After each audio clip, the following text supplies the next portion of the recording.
Hi there, Dave Paulides, K&M Missing Project. Another copyrighted edition for our video page. And you're looking at the beautiful Flathead River.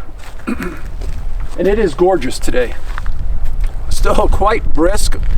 And I had to switch a long time. Again, it's another windy day, but tried to find you a little quiet spot here. And we're going to talk about 3 cases, kids. And we're going to talk about some areas that are deep, close to my heart. The last video had a lot of responses about my post about terrorists crossing the border. Border Patrol just came out with a series of stats that their apprehension of immigrants with criminal records just in 3 months this year was up 40% in 3 months over the entirety of last year.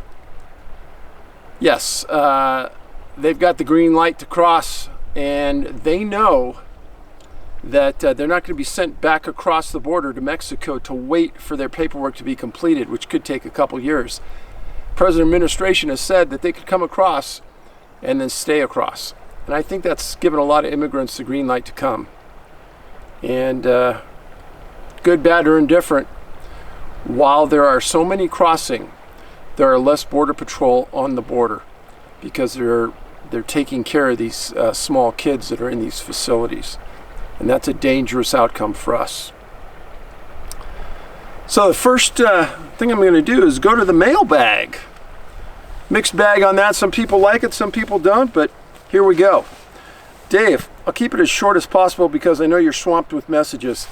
And oh boy, I am swamped. And I think since Ben passed, the mail's been up maybe 40 or 50%, and I haven't gotten to a lot of it. I'm trying to, but it's almost insurmountable. So the shorter your notes are, the better chance I'm going to read it. I push a lot of them off to the side that are real long. 2 years ago in August 2018, I was hiking around 3,000 feet at about 4 p.m. with a friend of mine and her dog on a trail referred to as the Harrison Grind in Harrison Hot Springs, British Columbia. So, if you've never been to Harrison Hot Springs, British Columbia, you need to go. Beautiful place on a beautiful lake in a beautiful area. I've spent a couple months there last year, and phenomenally gorgeous, remote. It has very few people once you get off the roads and you start hiking. Most of the roads in that area are dirt after you leave the city and you don't stay on the main highway. But it was quite an eye-opening thing. It's a dangerous area if you're not going to be careful. They do have big grizzly bears up there, so just be known. We were walking along a flat part of the trail within the canopy of the forest that was leading to an opening where a large boulder field was on the left side. I had been glancing down at the ground about 45 degrees with my peripheral vision. I suddenly noticed a grayish blur of some sort jet across the trail where the forest opened up to the sky and the boulder field started. The thing was totally silent. I stopped and noticed the dog ahead of me had also stopped and stuck its head up, with ears suddenly lifted, and steered toward the exact spot where I noticed something. I knew something was there. My friend had not noticed yet. So one of the things I tell people, and I try to do this routinely, is that dogs are a good thing. They have senses that we don't, and senses that we'll never understand. And a dog is like an early warning device that something's going on. And they'll smell something way before you ever recognize it. So taking a dog with you is a good idea in most instances. But keep it on a leash if you're in an area that's dangerous. I immediately took out my bear spray and told my friend to come back to me as I did a semicircle to create more distance between us and whatever that was. It had not made any noise since I saw it 5 seconds earlier, so I was sure something was there on the ground, was littered with sticks, rocks, debris that nothing could be silent in. I was super quiet myself as I approached, and to my surprise, nothing was there. I looked around for several minutes and couldn't notice a sign of anything. Fast forward 2 hours, and we're further down the same trail gathering kindling for a fire and it's dusk now. And all of a sudden I hear something 15 feet from me, just off the path, that scared the hell out of me, as it sounded like something much bigger than me that had come to a screeching halt down the slight hill within the forest. Again, I immediately brought my bear spray out. I tell you, you're in an area where you need it. And flashlight on my phone, expecting an encounter, and again, it went dead silent after the initial noise, and I could see nothing strange. It was utterly bizarre. I looked for 10 minutes and saw no sign of the bear, cougar, or anything supernatural. How could something sound like 800 pounds stomping on the ground make zero noise right after, presumably leaving the area? I had known about you before this, and the boulder field thing made me think and kept me up that night. And now, after listening to other people write to you about semi-translucent beings like the Predator movie, really makes me wonder. And I hear many bizarre encounters in Southwest BC, as you know. Thank you. There are many bizarre encounters in Southwest BC. In Missing 411 Canada, I spent a lot of time in that area researching cases about missing people. There are more people missing in that southwestern area of BC that are so close to a population zone, it's bizarre. And I really don't have a good explanation for it. And the cases are even stranger because there's no evidence about what happened. And that is odd. So, Missing 411 Canada, and the British Columbia map that comes with that kind of lays out where all the disappearances are located. Next one, Mr. Paulides, I have recently discovered your YouTube channel. I'm Canadian and will purchase your Missing 411 Canada book tomorrow. I think what you do is really important. I just finished watching the video you made about your son. I'm so sorry about what happened. I'm very touched by the wonderful testimony you gave us about your son's life. Thank you. I'm 40 years old and was diagnosed bipolar in 2006 as I was studying to become a registered nurse. After graduation, I had taken several different jobs, pretty much always in the field of people's care, including working in an Indigenous youth rehab and adult rehab center. I've been fascinated and always dreamed to be able to help find people who have disappeared since childhood. When I was 8 years old, I started to have a recurrent dream about a man showing me where a dead body was buried. I never knew why I had this dream coming back, and I have no idea who the man was in the dream. But I believe everyone has some sort of paranormal abilities that we may not have developed. However, on both sides of my family, and I have grandparents, aunts, and a brother with medium abilities, and some with different paranormal abilities. I often wonder if being bipolar is caused by being able to sense things perhaps a little more than normal people would feel. I am also a very passionate person, and you are right when you say we are more happy when we do things that we're passionate about. I strongly feel that what is going on in the COVID situation worldwide is increasing mental distress, and we need to do something about it. I also want to thank you for the work you are doing. You're a great man. I admire your dedication to make a positive difference in the world. I strongly believe you fulfill a higher purpose by telling the stories of all those people. I admire your empathy and the work that you are doing. People need to be aware of the dangers and must look for explanations to try to help those and find those. I come from a dysfunctional home, but was fortunate to have many great people crossing my path all throughout my life. They helped me be strong and show me the right paths, how to care for myself and others. I know that your son's life has made a difference in this world, a big positive difference in many ways. I'll send you a friendly e-hug. Thank you. I have a 20-year-old son and can't even imagine the intensity of the pain you're going through. God bless. I'll pray for you. Thank you for that. Yeah, I think about Ben all the time. All the time. I had a really, really rough day yesterday. And I feel sorry for those people that are around me because I try to leave when I get thinking about him because I'll get emotional. And I just want to be by myself, and I don't want others to feel sad for me. It's my issue, and yeah, it bothers me a lot. It'll always bother me, I think. Like many of you have said, many of you have written to me about what you've encountered in life, and you've lost loved ones, and you explain that this is going to go on forever. I guess it will. So maybe I was given this for a reason. I don't know. And maybe God gave this to me so I could understand why people suffer these consequences like I have. And maybe I can have more empathy for them. I don't know. So the first case involves a girl, 6 years old, named Janet Federer. Famous hockey player, had the same last name. And played for the Red Wings, just so you know. She disappeared September 29th, 1948 at 10 a.m. And this happened 10 miles north of Cheyenne, Wyoming.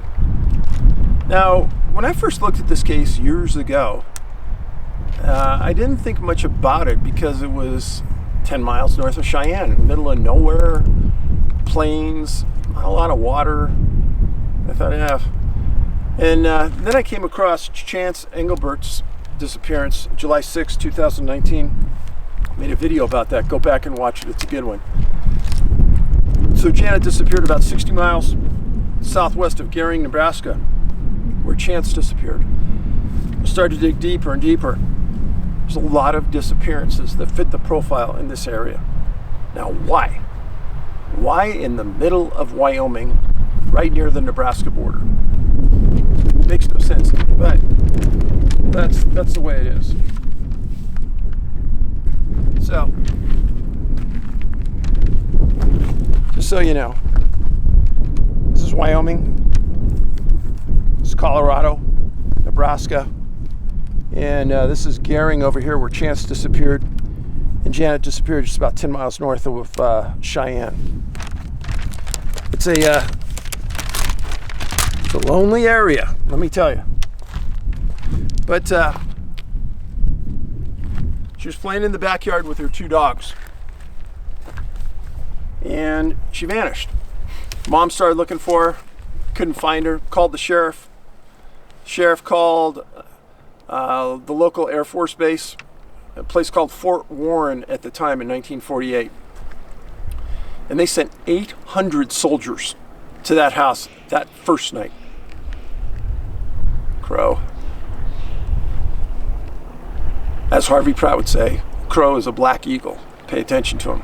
Thanks, Harvey. So the soldiers joined the search arm in arm. Didn't find her.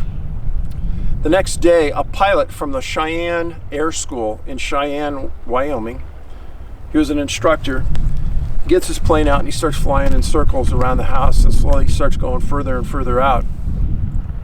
And 10 miles north of the Federer ranch, he sees a black German Shepherd on the top of this plateau, and he goes, that's what the description was of Janet's dog, one of them. Her first dog returned the first night, the other dog didn't. So this pilot, being a great pilot that he was, puts his plane down just in a regular part of the prairie, rough landing, and he starts looking around. Nobody's calling out to him, nobody's saying anything. Just very strange. And on the banks of a Lodge Pole Creek, that was the name of it, Lodge Pole Creek, he sees a little mass laying on the bank of the creek, not moving. He walks over there, and it's Janet sleeping. Now, I've told you probably dozens of times by now that many times when kids are found, they're found asleep or groggy. And I find that unusual. Especially since she disappeared at 10 a.m. and she's found at about 10 or at about 7 a.m. the next day. It was a really cold night. Temps were in the 20s that night.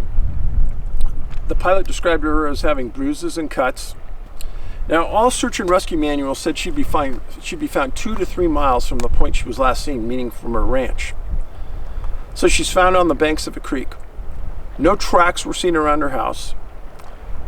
Soldiers couldn't find her. Distance traveled 10 miles. And that was in 20 hours. And she was next to water.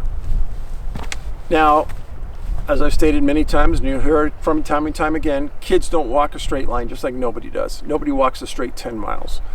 If you're walking 10, you're probably walking 15 miles. Now, she's found 20 hours after she disappeared, 10 miles away. She had to have slept. Just logic tells you a young girl is going to lay down and sleep at dark. They're not going to walk at night.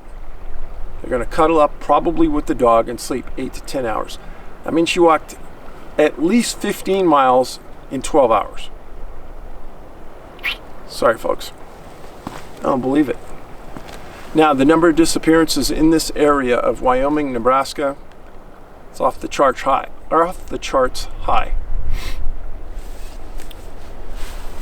So, she was found, she lived, she was okay. But there was no explanation how she traveled all those miles. So, the next case, well, first of all, let me show you. It's another very unusual part of the case. This is Janet. Look at her eyes. Another thing I've noticed about a lot of these kids that are found immediately afterwards, their eyes are just wide open, almost bugging out of her head. She was in the hospital. She was taken to the hospital by the pilot, and she stayed for 2 days. Those eyes I've seen so many times. I don't quite understand why, but it's a fact.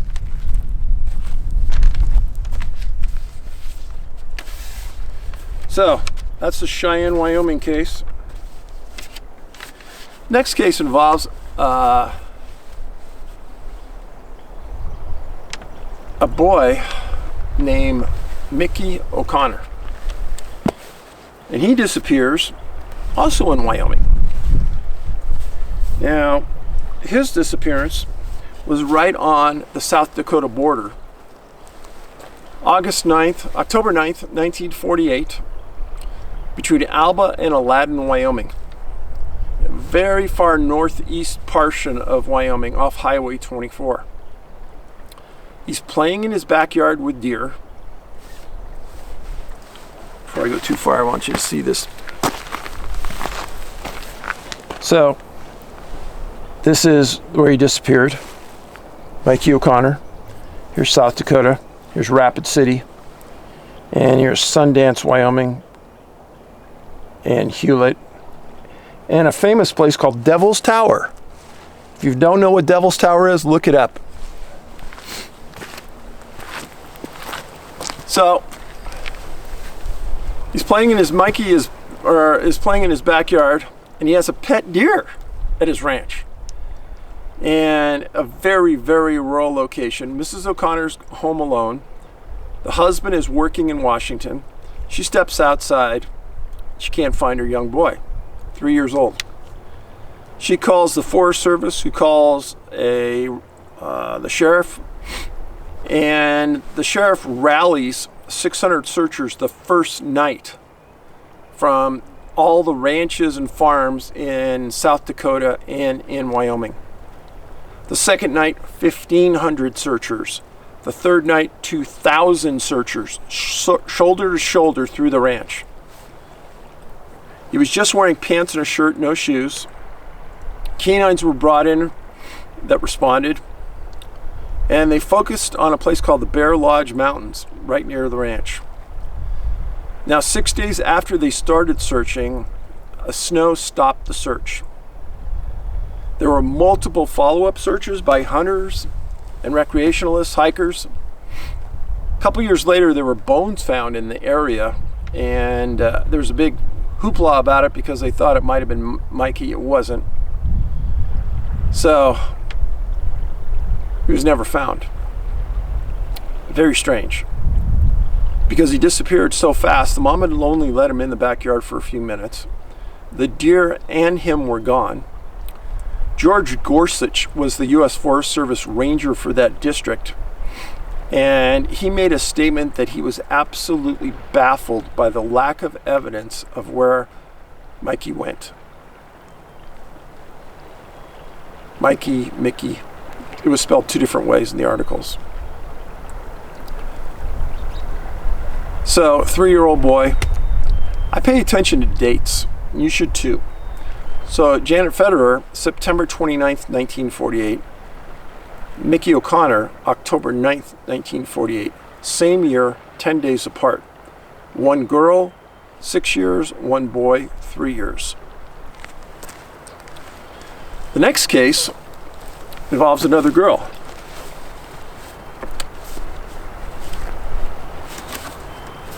And this girl's name was Joyce Abell, A-B-E-L. Now Joyce, 5 years old,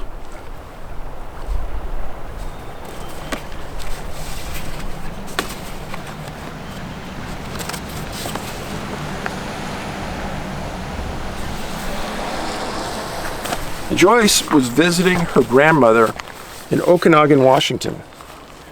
And here's the map. Here's the Grand Coulee Dam. Here's Okanogan. Here's the Canadian border up here. That's how close it was. This is Colville Indian Reservation. I know that area well because there's been a lot of high strangeness that went on in that reservation over the years. Really, really, really odd place. October 16th, 1954, Joyce, 5 years old, visiting the grandma, north central Washington. And grandmother had a ranch there. And one of the articles said it was from her parents' rural property. Others said it was her grandmother's property. I think it was grandmother's. It's about 60 miles northeast of Wenatchee, Washington. Well, when she disappeared, she called the sheriff. The sheriff sent in trackers. Trackers brought in canines. Trackers couldn't find any tracks. And again, kids don't walk a straight line just like adults don't. Parents said Joyce, it wasn't in her character to take off like that. And she just took off. She was gone. Now, if you think about this, how far can a 5-year-old girl go in rural mountain areas? How far could she travel? So 20 hours, another case 20 hours after she's gone. I think that's unusual too. 2 cases now 20 hours apart. And she's found 20 air miles from the grandmother's property. The rancher that found her brought her back to the grandmother's property. Again, she would have slept 8 to 10 hours. She wouldn't have walked at night. So that means in 12 hours, at the most, she would have traveled 20 miles. I don't think many people could do that through the mountains. Not even a healthy, super healthy adult. But she was 5 years old. When interviewed, she didn't say much. But the parents did. Here's a picture of Joyce. This was right after she was found and cleaned up a bit. The parents said her feet were a bit swollen, but she was in perfect condition. Now the comment that the parents made was baffling. When they were interviewed by the newspaper people over the following couple days, the parents said, yeah, it's really weird. The searchers who were searching for 2 days were more tired than Joyce was. Once Joyce got home, she changed into some clean clothes, and right away she wanted to go out and play.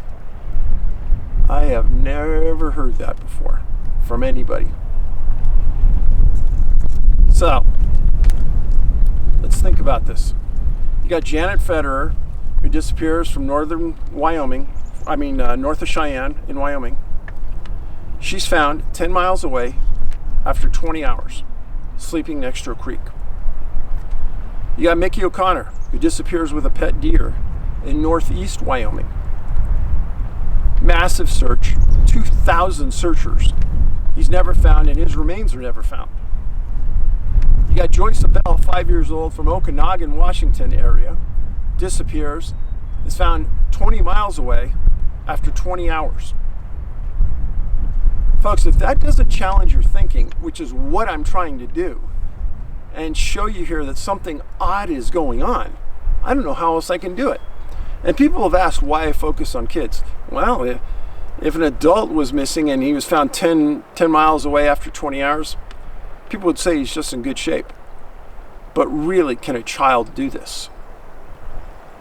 And the phenomenal thing is these kids are either aren't found or don't talk, or if they do talk, they don't remember.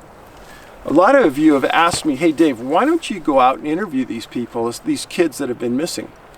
Well, first of all, if I was the parents and my child went through a traumatic event, I'm not going to let some stranger come and talk to him. Why do you want the child to go through all that traumatic event again? I wouldn't do it.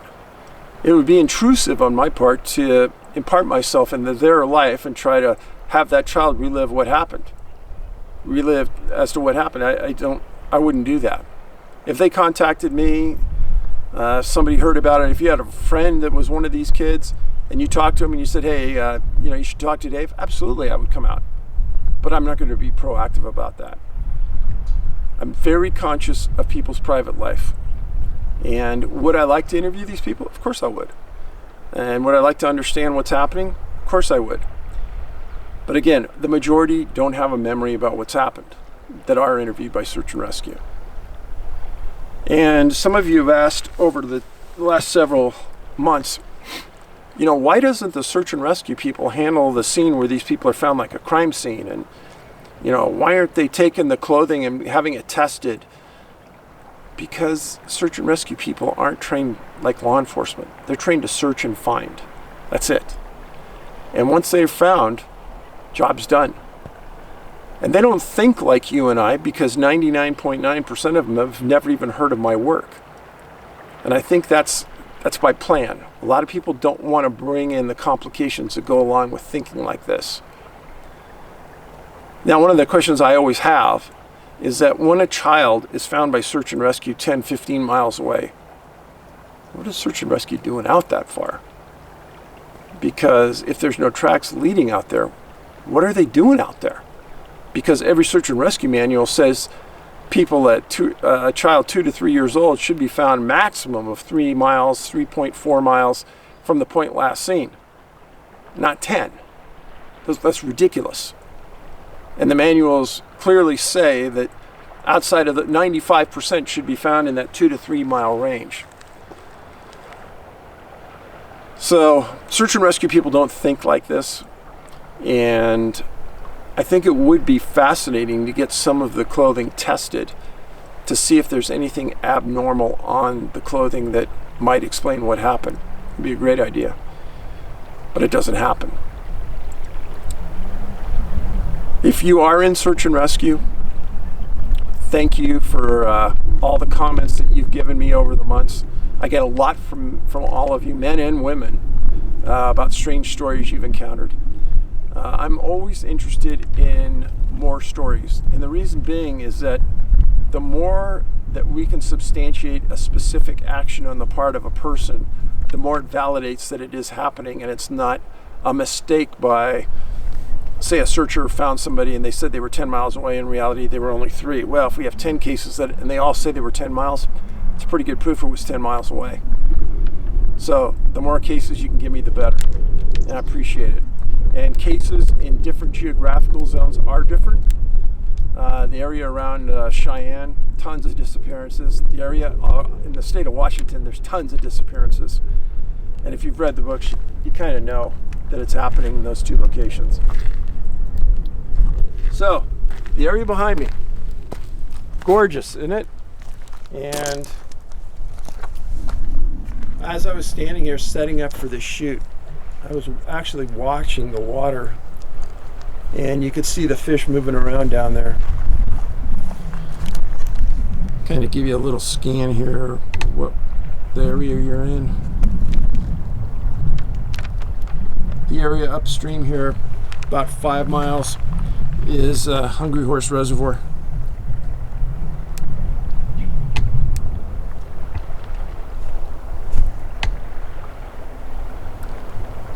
Then you go downstream.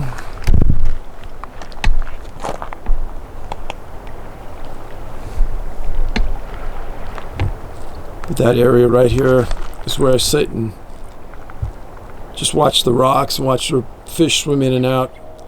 Cutthroat trout, bull trout, big right here.